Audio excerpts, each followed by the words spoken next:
Welcome to the Real News Network. I'm Jessel Noor in Baltimore. As violence continues in Egypt, reports have emerged that ousted President Hosni Mubarak may soon be released from prison. He was overthrown in 2011 after decades in power, and according to his lawyers, has been cleared of corruption charges and may be released within the next 48 hours. Meanwhile, the death toll is approaching 1,000 from the past several days of violence. Hundreds were killed over the weekend, including dozens of detained supporters of the Muslim Brotherhood.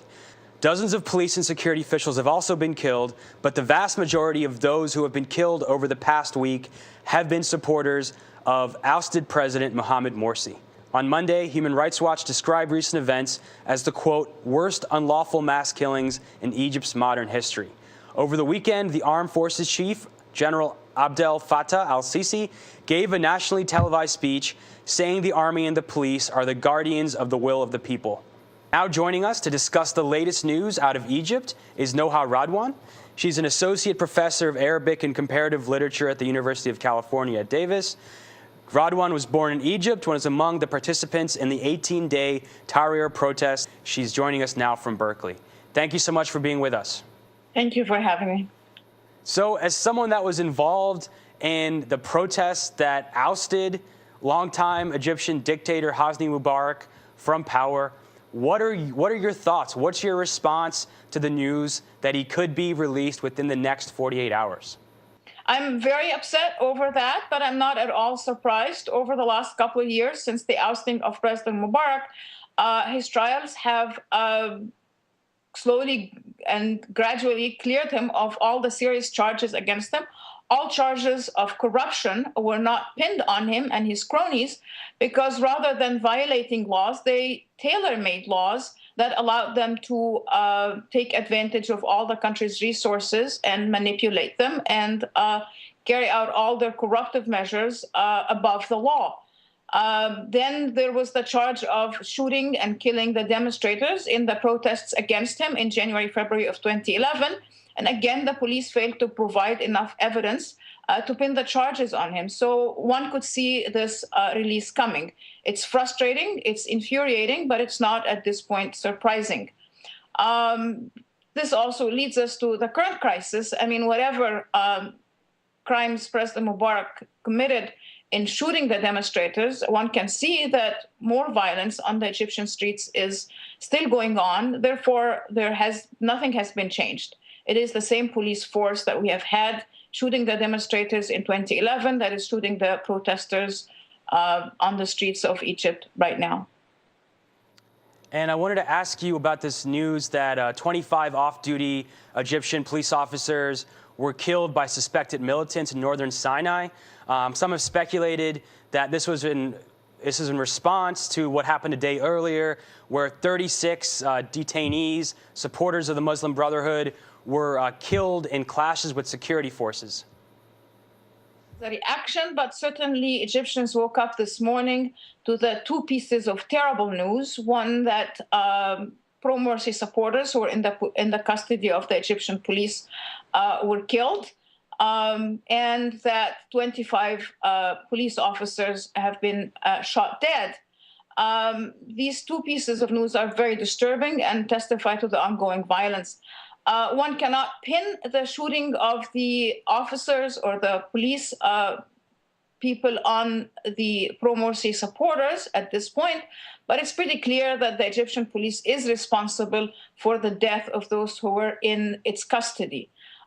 It is a shame that even the reports about how these people died are conflicting. Some say it was because of gunshots. Some say they were suffocated because of excessive use of tear gas. It's very disturbing and very infuriating indeed. And let's talk about the ongoing international response to the ongoing violence, mostly perpetrated by the Egyptian military. The European Union has warned Egypt that it will urgently review its aid to Egypt, and reports indicate that the Egyptian government has dismissed that threat, essentially. Yeah, the European Union made some strong statements. England this morning said it's going to suspend all connections with the Egyptian military. These are good reactions. I'm a bit amused, actually, looking at the quandary that the United States has. As you probably know, the Constitution prevents sending aid to a country that has had a coup, and that's why the United States has been at a loss what to call the military takeover on July 3rd. It is interesting to watch the ongoing debate. On the one hand, if the United States suspends military aid to Egypt at this point, as President Obama said, it will lose its leverage, its very weak leverage on the Egyptian military at the moment. Unfortunately, this will also increase the popularity of the generals of the Egyptian army.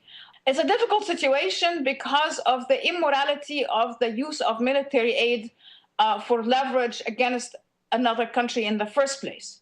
So that if the United States suspends its aid to Egypt right now, many people who have been calling for the suspension of the U.S. military aid to Egypt anyway will find this to be a good decision. I, for one, have been calling for the suspension of the U.S. military aid to Egypt since 2012, in fact, when the Supreme Council of Armed Forces was in charge.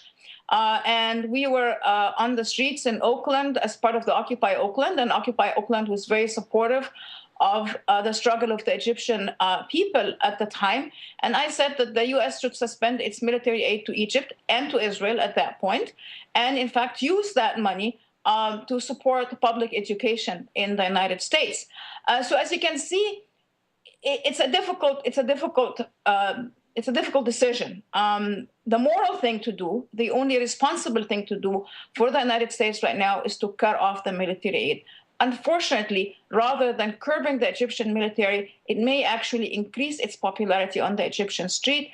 I would not be surprised that if the Egyptian generals suspect that the United States is serious about suspending military aid, that they would preempt this move by actually refusing it themselves. And this would increase the popularity of General al-Sisi to put him on the same level as former President Nasser, as someone who stood up to the Americans and asserted Egyptians' independence and separated them from being the client state of the United States that Egypt has been during Mubarak's rule. And, it's not like the Egyptian military needs the fighter jets to put down the protests. They're using live ammunition and tear gas to attack the protesters, which appears to be their main deployment recently. The funny thing is, most of the U.S. Military aid to Egypt goes towards purchasing of American-made tanks.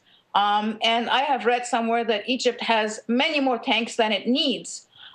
So it is pretty clear that the U.S. military aid does not only benefit the Egyptian military, it also benefits the American administration and the American military complex in many ways. We know that American fighter planes can fly over Egypt as part of that agreement that keeps the aid flowing. We also know that American vessels have a priority in crossing the Suez Canal.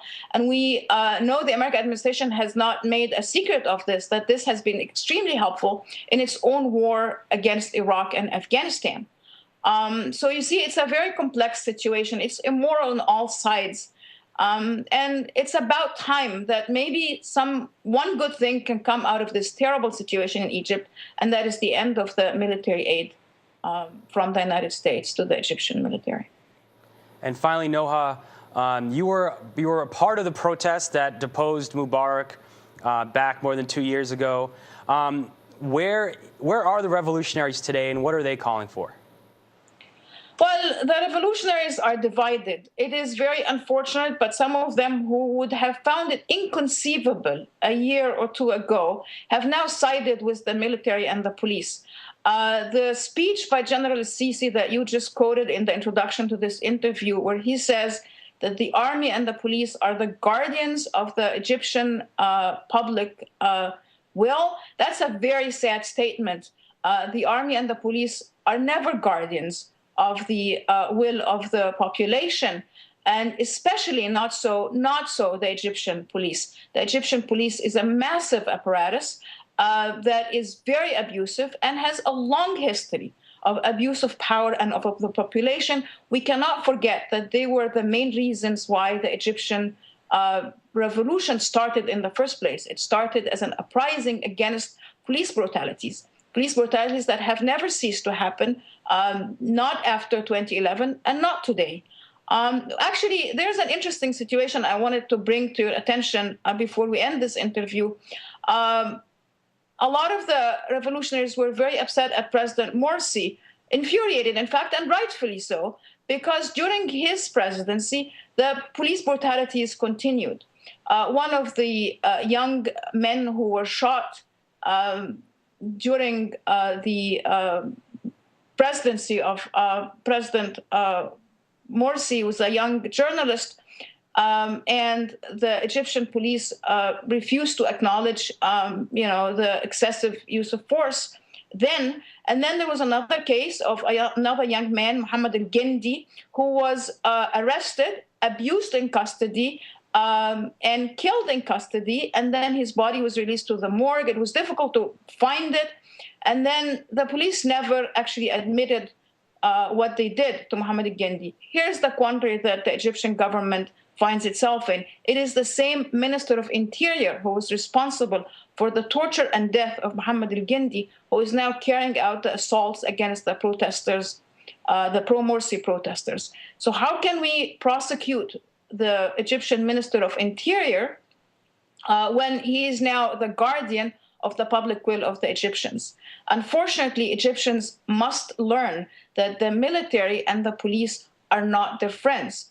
There are a few of the revolutionaries who know this and are fighting against the military takeover of the country, but many of them have switched sides and now see that the military is, in fact, their guardian and protector against the abuses of the Muslim Brotherhood. Noa Radwan, thank you so much for joining us, and we'll certainly continue to keep following developments in Egypt. Thank you. Thank you for joining us on the Real News Network.